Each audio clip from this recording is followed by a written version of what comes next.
ఓం నమ శివాయ. ప్రతిరోజు ఉదయం 5 గంటలకే మన ఛానల్లో నిత్య పంచాంగం పేరుతో ఆ రోజు తిథి వార నక్షత్రములు ఏంటి, ఎంత సమయం వరకు అవి ఉన్నాయి, మరియు రాహుకాలం ఏ సమయంలో ఉంటుంది, యమగండ కాలం ఎప్పుడు ఉంటుంది, దుర్ముహూర్తం ఎప్పుడు ఉంటుంది, శుభ సమయములు ఏవి, మరియు ఆ రోజు విశేషంగా ఏదైనా కార్యక్రమాలు చేయాలా అన్న విషయాన్నంతా కూడా ఉదయం 5 గంటలకే మన ఛానల్లో వీడియో అప్లోడ్ చేయడం జరుగుతుంది. కనుక ప్రతిరోజు పంచాంగాన్ని తెలుసుకోవడం ద్వారా అనేకమైన శుభ ఫలితాలు కలుగుతాయి. ఆ యొక్క సదుద్దేశంతోనే ఈ యొక్క వీడియోస్ని చేయడం జరుగుతుంది. అందులో భాగంగా నేటి పంచాంగం. నిత్య పంచాంగం తేదీ 19/3/2026 గురువారము. మనం ఇంతవరకు విశ్వావసునామ సంవత్సరాన్ని పూర్తి చేసుకున్నాం. నేటి నుండి శ్రీ పరాభవనామ సంవత్సరం ప్రారంభం కానుంది. స్వస్తి శ్రీ పరాభవనామ సంవత్సరము ఉత్తరాయణము, వసంత ఋతువు, చైత్రమాసము, శుక్లపక్షము. ఈరోజు తిథి పాడ్యమి.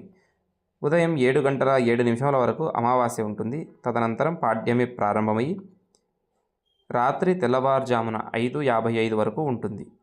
అంటే ఇంగ్లీషు తారీఖుల ప్రకారం రాత్రి 12 తర్వాత మరుసటి రోజుకి లెక్క వేస్తాం. కానీ తెలుగు పంచాంగం ప్రకారము సూర్యోదయం నుంచి మరలా సూర్యోదయం వరకు కూడా ఒక రోజులాగా లెక్కిస్తాం. ఉత్తరాభాద్ర నక్షత్రము తెల్లవారుజామున 5:11 వరకు. వర్జ్యం అంటే విడోదగినది మధ్యాహ్నం 3:12 నుండి 4:45 వరకు ఉంటుంది. దుర్ముహూర్తం ఉదయం 10:14 ప్రారంభమై 11:01 వరకు ఉంటుంది. మరలా పునర్దుర్ముహూర్తము 2:58 నుండి 3:45 వరకు ఉంటుంది. రాహుకాలం మధ్యాహ్నం 1:30 నుండి 3 గంటల వరకు ఉంటుంది. యమగండ కాలం 6 గంటల నుండి 7:30 వరకు ఉంటుంది. ఈ రోజున ఉగాది కనుక ఏదైనా నూతన వ్యాపారములు ప్రారంభించవచ్చు, మరియు ఏదైనా పుస్తక పఠనను ప్రారంభించవచ్చు.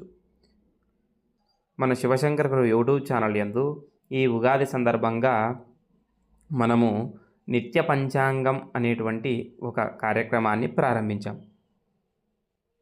అదేవిధంగా నేడు పంచాంగ శ్రవణం చేయాలి.